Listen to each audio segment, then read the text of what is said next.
Hello everyone, welcome back to my channel. मैं advocate Amrita Panda स्वागत करती हूं आपका अपने यूट्यूब चैनल लॉ स्टडीज़ में।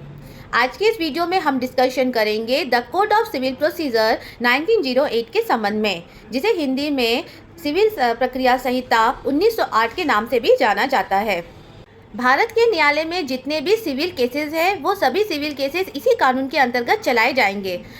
हम इस वीडियो में ये जानेंगे कि इसका संक्षिप्त इतिहास क्या है और वर्तमान में ये कानून हमारे लिए क्यों इतना महत्वपूर्ण माना गया है। जैसे कि कानून को दो भागों में बांटा गया है, एक है सब्सटेंशियल लॉ और दूसरा प्रोसीजरल लॉ।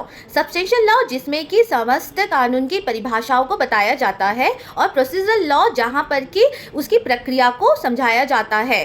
तो जो the code of civil procedure 1908 है, ये एक प्रक्रियात्मक कानून है। यहाँ पर समस्त प्रक्रिया को बताया जाता है कि वाद दायर करने से लेकर उसके निर्णय लेने तक की प्रक्रिया क्या होती है, वो the code of civil procedure 1908 में बताया गया है। सिविल प्रक्रिया संहिता 1908 ये भारत का बहुत ही पुराना कानून है। ये आज़ादी से पहले का बना हुआ कानून है। यह सर्वप्रथम बना था 1859 में। उसके बाद इसमें कई संशोधन किए गए। इसमें पहला संशोधन 1877 में किया गया, उसके बाद 1879, उसके बाद 1882 और फाइनली ये 1908 में बनकर तैयार हुआ और 1909 में इसे समस्त भारत पर लागू कर दिया गया। सिविल प्रक्रिया संहिता 1908 यह कानून समस्त दीवानी मामलों को सुलझाता है।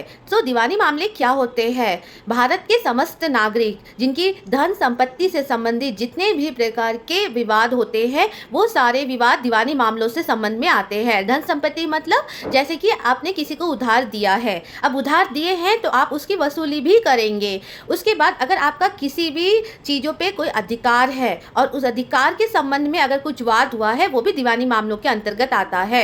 उसके बाद अगर कोई धन संपत्ति या आपकी कोई संपत्ति है, प्रॉपर्टीज है, उससे भी रिलेटेड अगर कोई वाद है वो भी दीवानी मामलों के अंतर्गत आता है। और कोई क्षतिपूर्ति अगर आपको लेनी है तो वो भी समस्त दीवानी मामलों के अंतर्गत आता है। तो यह सब जितने भी सिविल केसेस होते हैं उन सब के जो कानून होते हैं वो इसी सिविल प्रोसीजर कोड के अंतर्गत चलाए जाते हैं।